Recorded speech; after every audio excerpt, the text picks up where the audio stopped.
Guru Sri Juta Padakamalang. Hare Krishna, welcome to our channel Bhagavad-gita. Here it is, because we have Bhagavad-gita as it is, translation and commentary by His Divine Grace A.C. Bhaktivedanta Swami Prabhupada, and my name is Bhagavad-gita.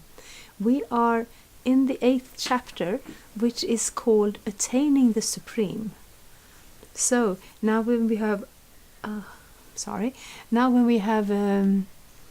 understood so many things, if we've been going through Bhagavad-gita from the beginning, our spiritual nature, our connection to the Supreme, how the different yoga methods connect, and what the goal is, and what the Supreme is, as that from which everything comes, as that into which everything rests, and also as that Supreme Person that is behind all these energies and creations and everything that we see and are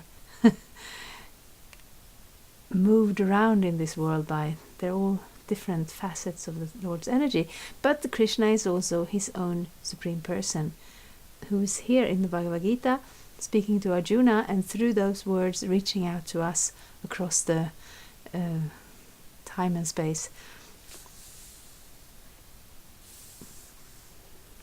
So the last verse, the last couple of verses, we hear about creation, how long, such time spans we are speaking about Brahma's life, and at the end of Brahma's life, everything enters into the body of Vishnu. And then they come out again for the next phase of the creation. And now Krishna speaks about something else. I will read text 20.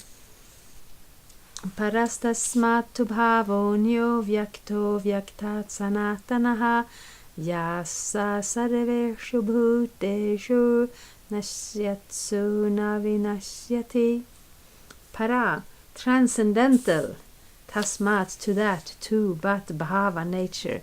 So, yeah, I don't read them all the time, the word-by-word translation, but it is really nice to know that it's not just a long text that somebody thought was the Bhagavad-gita, but we actually have the words, and even if we are not Sanskrit scholars, when we read them over and over again, we become familiar with some of the terms.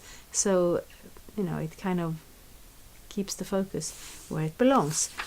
In translation, yet there is another unmanifest nature which is eternal and is transcendental to this manifested and unmanifested matter. It is supreme and is never annihilated. When all this world is annihilated, that part remains as it is. Purport: Krishna's superior spiritual energy is transcendental and eternal. It is beyond all changes of material nature, which is manifest and annihilated during the days and nights of Brahma. Krishna's superior energy is completely opposite in quality to material nature. Superior and inferior nature are explained in the 7th chapter, which we have just read.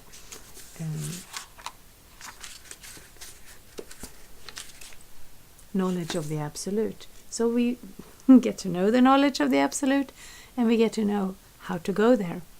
I will read text 21 also. Avyakto kshara ityuktas tam ahu paramangatim yang prapyana nivartante tadhama paramang mama. Yes, tadhama paramang mama. That supreme abode of mine, Krishna speaks of. That which the Vedantists describe as unmanifest and infallible, that which is known as the supreme destination, that place from which, having attained it, one never returns. That is my supreme abode. So yes, Krishna has his place, his Dharma. Of course, in this world he also brings his Dharma. We can even today visit the holy land of Braj of Vrindavan, where Krishna displayed his pastimes when he was present on this planet. But he has his eternal planet where he has his home, and we also can have a home there. That is Actually, it's up to us. It's up to our desires. But since we're in this material world, we have been entangled since such a very, very long time in our material identities and desires and activities that it's a little difficult to just wake up and realize, oh, I'm that spiritual person. Oh, I remember my eternal spiritual home. Generally, we don't remember it like that. But we feel at home when we connect to Krishna. And here Krishna is reaching out and telling us there is that place, because we've been hearing about this millennia after millennia, Brahma's days that are, what was it, like 8 billion years, day and night, 8 billion years, and then everything is withdrawn, then it comes back out, and the creation starts again. It goes on, and it's such time perspectives that the mind boggles. We cannot take it in. And yet, what we can take in is the fact that we do this for such a long time. Dying, taking birth, dying, taking birth. Where we actually shouldn't have to, because it's not who we are. We are spiritual, we are eternal. And just as Krishna is eternal and has a spiritual dharma, we belong there too. We're not Krishna, we're not God, we're not competing with that position. But we have the same nature, the same spiritual, personal, individual nature. So that's what Krishna is opening up to us here. Purport. The supreme abode of the personality of Godhead Krishna is described in the Brahma Samhita as Chintamani Dham, a place where all desires are fulfilled. The supreme abode of Lord Krishna, known as Goloka Vrindavan, is full of palaces made of touchstone. There are also trees called desire trees, that supply any type of eatable upon demand, and there are cows known as Surabhi cows, which supply limitless supply of milk. In this abode, the Lord is served by hundreds and thousands of goddesses of fortune, Lakshmis, and he is called Govinda, the primal Lord and the cause of all causes. So, a place where all desires are fulfilled. It's the kind of things we have fairy tales about, how different ways some fisherman brings up a fish and they says, oh, don't kill me. I'll give you 3 desires. And they always desire something dumb. They always get caught in it. And at the end, they're sitting there with their shoe stuck to their lips, or their wife is dead, or something terrible happens. Because in this world, our desires, they are not in harmony with who we are. And all of us here in this world, I mean, how many are we? Even just people, I can't remember, 5 billion, something like that. Lots and lots of people. And we don't agree. So if all of our desires were fulfilled immediately, it would be chaos. It would be utter destruction. In a way, it is our desires are fulfilled here, but this is the place where the unharmonious desires come to play out. So therefore, we have these bodies. We keep dying. We have the law of karma, and all of our different actions and desires, they are fitted neatly together with the incredible assistance of Super Soul. Because we know how hard it is to coordinate even the smallest thing. I live in Alviksgård, which is a village. It's a little away from the cities and towns, and there isn't even bus service there. So if you have to go there, you have to have a car. And then every once in a while someone thinks, everyone who lives here and everyone who wants to come and visit here, we should just have one place where everything was coordinated. So if somebody goes, they would know, oh, we could go together, or we could pick that person up. And so far it has never happened, because just to coordinate 40 people's coming and goings, it's a big endeavor. So look at this world. 8 billion people, and just we can't even imagine how many straws of grass and how many mosquitoes and ants. It's beyond count. And all of our karmas interlink in such a way that, yes, we get our desires fulfilled up to a point, up to how far our karma allows us. and that karma depends on our own activities, and then our karmas fit with each other. So we're all in the same world together, but we see it from different angles. But it's not this, limitless, dynamic, natural existence like the spiritual world. Desires are just naturally fulfilled because there is nothing inharmonious. Prabhupada sometimes takes this example that we shouldn't pray in a materialistic way, and it says, when the burglar comes standing outside the house, and if he prays to Krishna, "Oh Krishna, let me steal everything in this house," and then the householder is praying, "Oh Krishna, please protect my things, don't let anyone steal it," you can't fulfill both those things at the same time, because they are not harmonious. They have they clash. There is friction, and that's the nature of this world, more or less, but to some extent it's always there.